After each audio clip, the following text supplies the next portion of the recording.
Murad bəy, elə ilk olaraq istərdim diqqəti yetirək bu danışıqlar məsələsinə. Son günlər, belə deyək də, elə günü bu gündə bu müzakirə getməkdədir, gündəmdədir bu məsələ.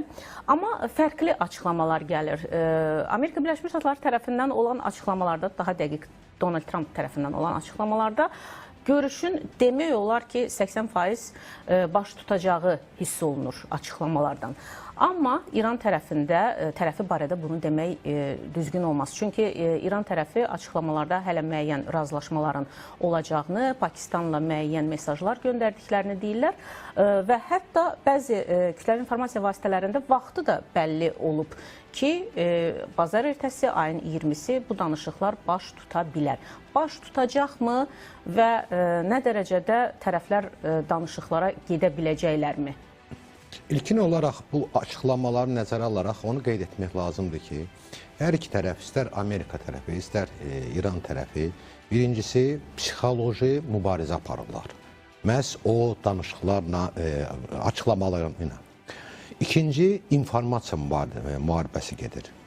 Və burada bir məsələni nəzərə almaq lazımdır ki, hər iki tərəf açıqlamalarında öz siyasi məqsədlərini xüsusi olaraq daxili vəziyyətlə də bağlı nəzərə alaraq fikirlər söyləyirlər. Məsələn, Amerika Birləşmiş Ştatlarının prezidentində biz həddindən artıq optimist çıxışlar eşidirik. Bu nə ilə bağlıdır? Bu xüsusi olaraq məhz neft bazarına, qiymətlərə təsir etmək məqsədi daşıyır. Daxildə olan müharibəyə qarşı çıxış edən seçicilərin hardasa fikirlərini yayındırmaq olur və s. və s. İranı götürəndə, İranda məsələ biraz fərqlidir. İranda bir neçə qruplar var, hansıların ki mövqeləri bir-birindən fərqlidir. Biz bilirik ki, İranda İslam keşişçiləri həddindən artıq aqressiv mövqedə dayanırlar.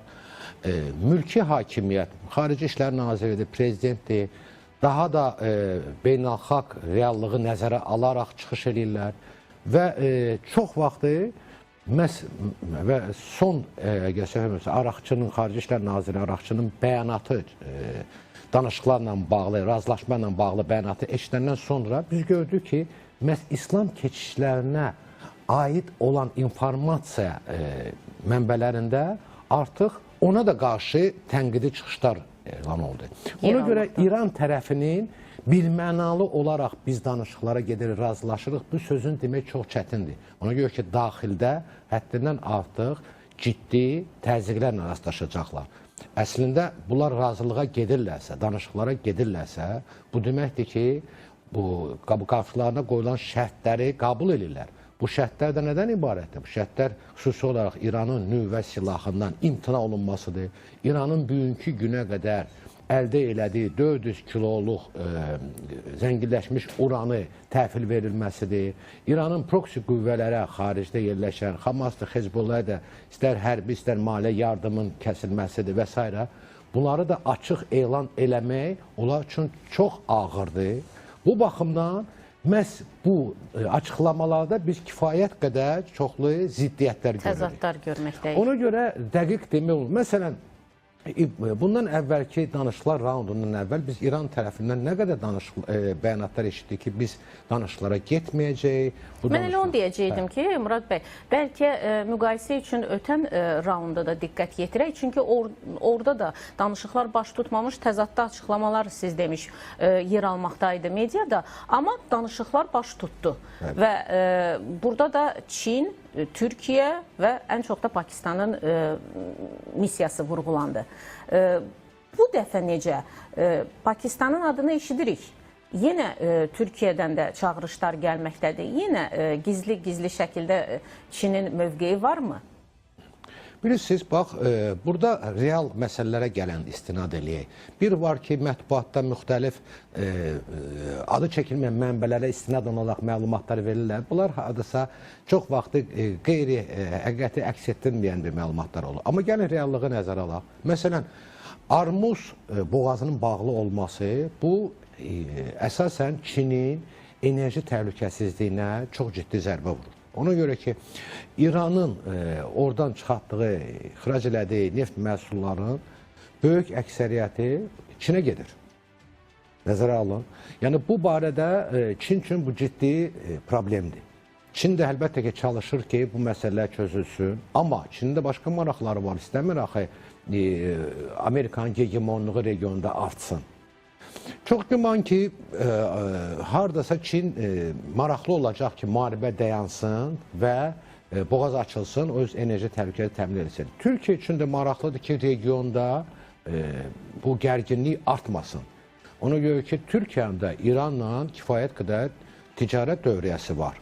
Bu da ciddi təsir göstərir. O cümlədən İrandan gələcəkdə ola bilsin ki, insan axını ola bilər. Bu da Türkiyəyə təsir eləyə bilər. Vaxtilə Türkiyə Suriyada belə bir ciddi problemlə rastlaşmışdı. Amma nəzərə alsaq ki, Suriyada olan əhalidən İran əhalisiyə gəlsə 8-9 dəfə çoxdur. Yəni bu proses başlansa qaçqın axını, bu Türkiyə üçün çox ciddi zərbələr ola bilər. Əlbəttə ki, bütün bu dövlətlər maraqlıdırlar ki, bu danışıqlar nəticəsində hansısa bir sülh əldə olunsun. Amma və biz Antalya forumunda da bunun şahidi olduq ki, Türkiyə rəsmiləri belə çağırışlar etdilər. Hər zaman Türkiyənin mövqeyi məhz irəli gəlirdi ki, regionda sülh olsun, bütün problemlər sülh yoluna çözülsün. Amma indi Amerika Birləşmiş Ştatlarının da mövqeyi çox qətidir. Yəni bir mənalı biz dəfələrlə Donald Trump'ın dilindən eşidirik ki, bu və digər formada biz İrana nüvə silahı əldə eləməyə imkan verməyəcəyik. Burada indiki növbəti danışıqlar raundundan söhbət gedirsə, əgər bilirsiniz, həddindən artıq çox informasiya gəlir, bir-birinə zidd informasiya, sonradan məlum olur ki, informasiya həqiqəti əks etdirmir, çətin olur çox təhlil etməyə. Amma biz belə bir məlumatlar eşidik, Amerika Birləşmiş Ştatları hətta İranda olan uranın çıxarılması ilə bağlı artıq texniki danışıqları aparıb. Və bu nədən ibarətdir? Bilirsiniz ki, İranda iki ərazi var, Fordo və Natanz və o iki ərazidə yerin altında həmən o uran zənginləşdirilirdi. Bu hərbi əməliyyatlar və bundan əvvəlki yay hərbi əməliyyatları əsasən Amerika Birləşmiş Ştatları ağır bombardmanlarla və dünyada ən ağır belə deyək, konvensional bomba ilə onlara zərbələr endirilmişdi. Və ora daxil olmaq indi mümkün deyil. Nə İran tərəfinə, nə kənardan olan müşahidəçilərə. Amerika Birləşmiş Ştatları belə bir şərt irəli sürüb ki, biz o ərazidə bir regionu götürəcəyik nəzarətə, orada hərbi aerodrom açacağıq, ora bizim texniki personalı yerləşdirəcəyik və onlar qazıntı aparacaqlar və yerin altında olan uranı çıxadacaqlar. Amma Amerikaya aparılacaq. Bəli, bu şərt ondan ibarətdir. Çox güman ki, İran tərəfi məcburdur buna razılaşmağa, amma bunu açıq elan eləyə bilmirlər. Bilirsiniz, İranın günləri həddindən artıq ağır bir iqtisadi durumdadır. Səhv etmirəmsə, İran rəsmilərindən Bəqainin açıqlamasını gördüm ki, həqiqətə uyğun deyil bu məlumat. Yəni, təzadlı məlumatlar gəlməkdə davam edir. Biraz vaxt keçəndən sonra görəcəyik də nəticəsini. Biz sadəcə olaraq istinad eləmirik ki, bu 100% həqiqətdir. Belə bir məlumatlar daxil olur. Amma texniki məqamları nəzərə keçirəndə görürsən ki, bu hadisa həqiqətə uyğundur. Ona görə ki, əgər nüvə əldə olunmuş, zənginləşmiş uran təhvil verilməlidirsə, o yerin altındadır. Onu çıxartmaq lazımdır. O böyük bir iş, vaxt tələb eləyir, iş tələb eləyir. Ona görə bunu nə İran tərəfinin bünyə gücü olacaq, onu eləməyə, həyata keçirməyə. Amma Amerika tərəfi üçün bu biraz daha da rahat olar. Amma bunu həyata keçirmək üçün o ciddi orada texniki şərait yaratmalıdır. İndi keçək o birisi məsələlərə, iqtisadi məsələlərə. İranın büyünləri iqtisadi məsələdə oradan çox ağırdır. Amerika Birləşmiş Ştatlarının tərəfindən tətbiq olunan blokada Ormuz boğazında. Onu da qeyd etmək lazımdır ki, Amerikanın blokadası ancaq və ancaq İranın limanlarına girən və çıxan gəmilərə aiddir. Və hər gün İran öz limanlar vasitəsilə 450 milyon dollara yaxın neft və neft məhsulları ixrac edildi. Və artıq hesab edin ki, 5 gündürsə bu 2 milyard yarım ziyan çəkir İran. Bəs kütləvi informasiya vasitələrində belə bir məlumat var idi ki, İran tankeri, neftlə dolu olan tanker, həmin o Amerika Birləşmiş Ştatlarının tətbiq etdiyi blokadanı yarıb keçə bilib. Belə bir informasiya yayılmışdı. Bəli, belə informasiya yayılır, amma o informasiyanın arxasında nə durur, onu demirlər. Çox güman ki, o hansısa bir razılaşdırılmış bir variantla həyata keçirir. Ona görə ki, kütləvi informasiya vasitəsi bunu yaya bilər və məsuliyyətini də çəkməyəcək. Amma Amerikanın mərkəzi qoşun qruplarının rəhbərinin rəsmi bəyanatları bu əlbəttə ki, daha da məsuliyyətlidir. Və onların verdiyi məlumata görə onlar blokada keçirdiyi nəzarət vaxtı heç bir gəmi onların icazəsi olmadan keçməyib. Yəni bunlar onu rəsmi şəkildə elan edirlər. Çox güman ki, o gəmilər ki gedir, müəyyən razılaşmalar var. Bilirsiniz ki, bu günləri Rusiya üçün yenidən neft satmaq icazəsi verildi Amerika Birləşmiş Ştatları tərəfindən. Bu baxımdan neft bazarının tənzimləməsi üçün, o qiymətlər çox qalxmaması üçün çox güman ki, ABŞ tərəfi də hansısa bir Amerika manevr Birləşmiş Ştatları İranın dondurulmuş aktivlərinin də müəyyən qisminin istifadəsinə icazə verdi. İstənilən halda bu danışıqlar ərəfəsində... Burada da məqam var. Bu məlumatlar 2-3 dəfə səslənildi. Hətta Kuveytin nəzarətində olan və s. Bu, hələ Obama dövründən qalan vəsait də var orada, yeni vəsaitlər də var. Amma son 2 dəfə mən Trump'ın bəyanatında eşitdim ki, vəsaitin qaytarılmasına söhbət gedə bilməz. Yəni biz bilmirik hansı həqiqətdir, hansı həqiqət deyil. Sadəcə olaraq hadisələr baş verəndən sonra biz görəcəyik nəticələrini və ondan sonra dəqiq deyə biləcəyik. Amma yenə də qayıdıram o iqtisadi məsələlərə ki, və belə bir məlumatlar gəlir ki, İranın prezidenti tərəfindən də artıq elan olub ki, danışıqlara getmək lazımdır, müəyyən razılaşma əldə eləmək lazımdır ki, ona ki, iqtisadi vəziyyət yaxşı deyil. Bu blokada çox ciddi təzyiq eləyir. Bəs belədirsə, onda niyə, məsələn, İranın ali rəhbəri Ayətullah Seyid Müştəba Xameneyi ordu günü münasibəti ilə təbrikində İran donanması düşmənlərinə yeni acı məğlubiyyətlər yaşatmağa hazırdır. Yəni, bu ritorikada davam etməlidir. Bəli, mən sizə deyim, İranın dini lideri ilə bağlı hamımız üçün aydındır ki, biz onu görməmişik, biz onun səsini eşitməmişik. Sadəcə olaraq onun bəyanatlarını deyilənə görə İslam keşişçiləri tərəfindən hazırlanır və səsləndirilir. Yəni, bu onların maraqlarından irəli gələn bəyanatlardır. Və verilişimizdə əvvəldə də mən dedim ki, onlar ən aqressiv mövqeyini irəli sürən olardı. Onların da məqsəd və maraqları var. Ona görə ki, İran əhalisi başa düşür ki, bugünkü günü İranın apardığı bu siyasətin kökündə həmən o qrup dayanıb. Və danışıqlar nəticəsi əldə olunsa, birinci zərbə onlara deyəcək, onların maraqlarına deyəcək. Və onlar öz ətrafında olan qrupların, öz əskərlərini nəzarətdə saxlamaq üçün, o təbliğatı həyata keçirmək üçün vaxtaşırı olaraq bu cür bəyanatlar müxtəlif hallərində olan bütün imkanlar vasitəsilə həyata keçirilir. Amma gəlin reallığa baxaq, bu günləri İranın hərbi donanması demək olar ki, faktiki yoxdur. Döyüş əməliyyatı keçirə bilsin. Sadəcə olaraq mülki gəmilər, tankerlərə qarşı hansısa bir kiçik tutumlu katerlər vasitəsilə atəş aça bilərlər. Amma donanmadan söhbət gedə bilməz. Bəs onda Donald Trump'ın açıqlamalarında niyə yumşalma müşahidə olunmaqdadır? Donald Trump indi təzyiq eləyir. Donald Trump'ın açıqlamaları ancaq və ancaq təzyiqdir. Fikir verirsiniz, son dünənki müsahibəsində o bildirdi ki, danışıqlar olmasa yenə də biz məcbur olacağıq bombalamağa. Və hətta Donald Trump'a yaxın olan senator Lindsey Graham da dedi ki, mən şahidi oldum Donald Trump'ın İran tərəfinə telefon danışıqlarına. O hətta həddindən artıq onların üstünə də qışqırırdı bu formada da. Yəni, bu sadəcə olaraq təzyiqdir. O başa düşür ki, İranın vəziyyəti heç də asan deyil bu danışıqlarda müqayisə olunanda Amerika Birləşmiş Ştatlarıyla və ondan imkandan istifadə edir, o təzyiqi davamlı olaraq gücləndirə gedir ki, nəticə əldə eləsin. Ona görə ki, Amerika üçün maraqlıdır bu zənginləşmiş uranı danışıqlar nəticəsində İran ərazisindən çıxartsın. Növbəti mərhələ, növbəti bombalamaq, bu həm maliyyət tələb edir, həm ola bilsin itkilər ola biləcək, həm texnika, həm ABŞ əskərləri, həm də yenə də daxildə olan demokratlar tərəfindən müxtəlif təzyiqlərlə rastlaşacaq. O özü üçün ən rahat yol axtarır. Bir məqama da diqqət yetirmək istərdim. Hörmüz boğazı ticarət gəmilərinin keçidi üçün açıqdır, lakin minalar səbəbindən texniki məhdudiyyətlər ola bilər. Bunu İran Xarici İşlər Nazirinin müavini Səid Xətibzadə Antalya Diplomatiya Forumunda bəyan edib. Bu məsələdə bizim üçün heç bir qeyri-müəyyənlik yoxdur. Qarşı tərəf adından danışa bilmərəm, onların siyasəti hamını çaşdırmağa hesablanmış ola bilər. Hörmüz boğazı ticarət gəmilərinin keçidi üçün açıqdır. Əlbəttə söhbət atəşkəsdən sonraki dövrdən gedir. Minalar və təhlükəsizlik məsələləri məsələləri səbəbindən bir sıra texniki məhdudiyyətlər ola bilər.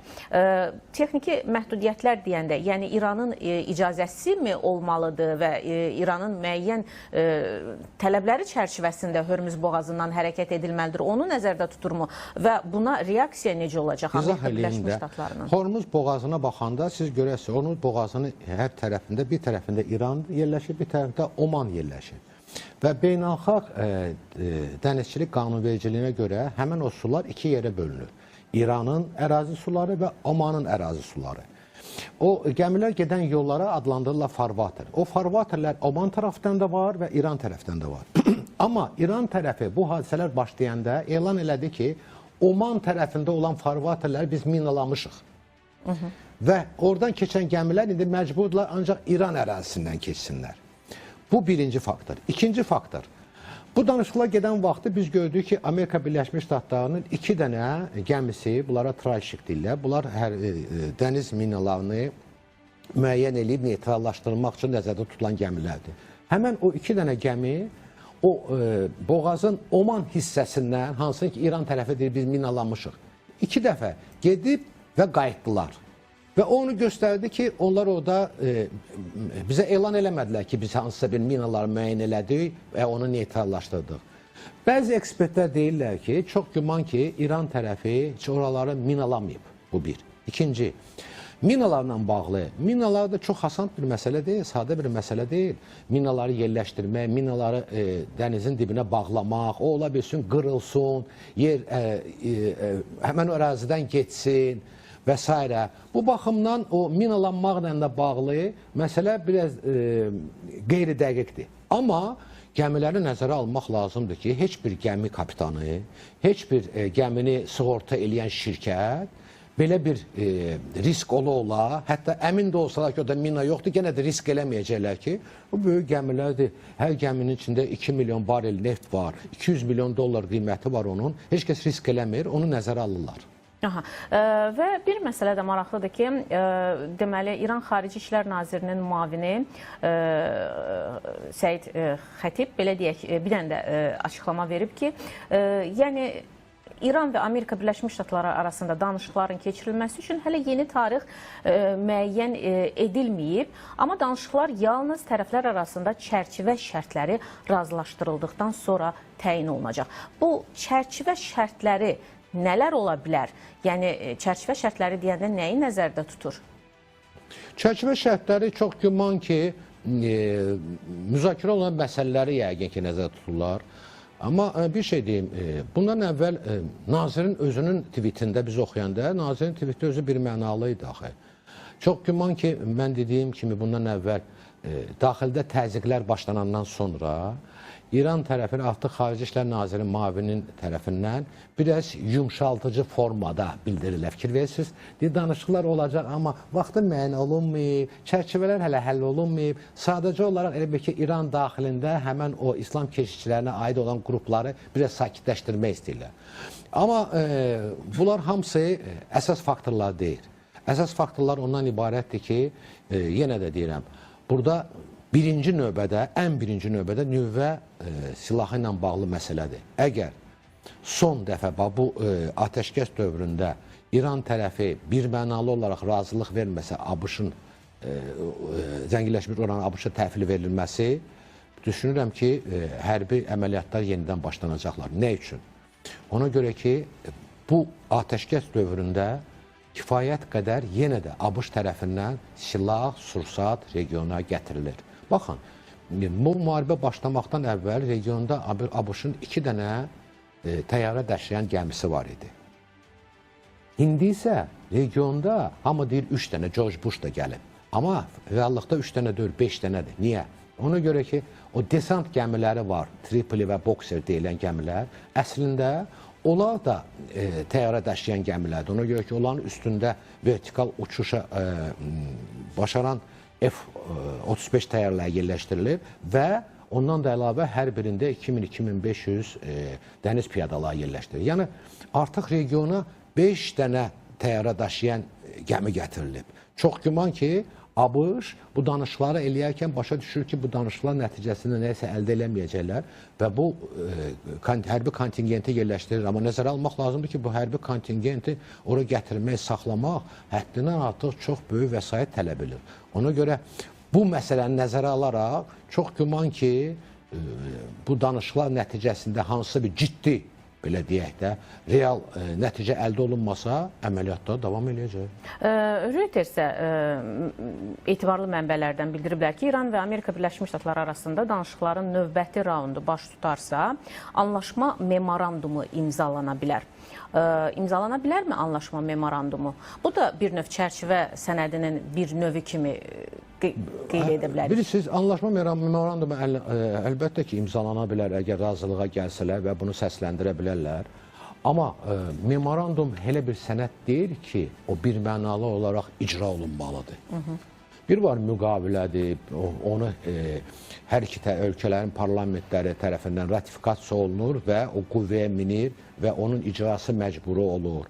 Bu artıq beynəlxalq qanunvericiliyə ciddi sənəddir.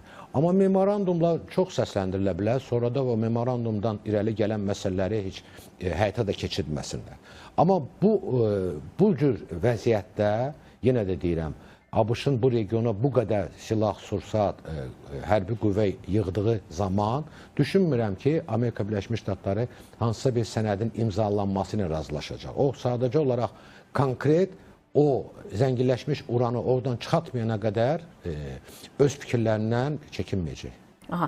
Bir qədər öncə siz qeyd elədiniz ki, bu Amerika Birləşmiş Ştatları Hörmüz boğazını müəyyən qədər blokadada saxlamağa çalışır. Və belə deyək də, burada Amerika Birləşmiş Ştatları Silahlı Qüvvələrinin baş qərargah rəisi Dan Keynin mətbuat konfransında verdiyi açıqlama diqqət çəkir. Belə ki, o deyir ki, Amerika Birləşmiş Ştatları Hörmüz boğazını yox, İranın limanları və sahil xəttini blokadada saxlayır. Və Amerika Birləşmiş Ştatları qüvvələri Sakit Okeanda İran bayrağı altında üzən istənilən gəmini və İrana maddi dəstək verməyə cəhd edən hər hansı bir gəmini aktiv şəkildə təqib edəcək. Yəni, Dan Keyn bildirir ki, blokadanı yarmağa çalışan gəmilərə qarşı güc tətbiq olunacağı da istisna edilmir. Güc tətbiq olunacağı, yəni gəmiləri vura bilərlərmi? O açıqlamaya gətirib çıxartmaq istəyir. Birincisi, o siz səsləndirdiyi fikirlər, bundan əvvəl mən qeyd elədim ki, ABŞ məhz Ormuzu bağlamayıb. ABŞ sadəcə olaraq İran limanlarına daxil olan, girən və çıxan gəmilərə tətbiq eləyir. O cümlədən həmin o gəmilər nəinki Ormuzda, hətta okeanda olan gəmilərə də bunu tətbiq. Bu məqsəd nədir? Mən sizə deyim. Məqsəd ondan ibarətdir ki, vaxtilə İranın raket proqramına müxtəlif komponentlər Çin tərəfindən və başqa ölkələr tərəfindən gəmilər vasitəsilə gətirilirdi. Bu baxımdan çox güman ki, bu işarələr onadır. Amma güc tətbiq olunma, əlbəttə ki, orada müəyyən şərtlər var. Deməli, ilkin olaraq dəniz qanunvericiliyi ilə xüsusi radio dalğasında müraciət olunur və kapitan, əks kapitan cavabında müsbət cavab verirsə, onlar qeyd edirlər ki, burada məsələ keçmək olmaz və s. geri dönün, onlar geri dönüb gedirlər. Əgər o cavab vermirsə və imtina eləyirsə, əlbəttə ki, bu güc tətbiq olunur, atəş açılır. Məsələn, bugün 2 tankerə atəş açılıb, amma düzdür, hələ kimin atəş açıldığını qeyd etməsələr də sadəcə olaraq Sepahın hərbi katerlərinin yaxınlaşdığı qeyd olunur, amma hələ ki, kimin atəş açdığı barədə, belə deyək, araşdırmalar gedir. Ehtimal varmı ki, bu Amerika ola bilər? Yox, ona görə ki, bu gəmilər Hindistana məxsus gəmilər idi. Yəni, ABŞ-ın blokadası onlara tətbiq olunmur. Olunmur. Aydındır. Təşəkkürümü bildirirəm, minnətdaram.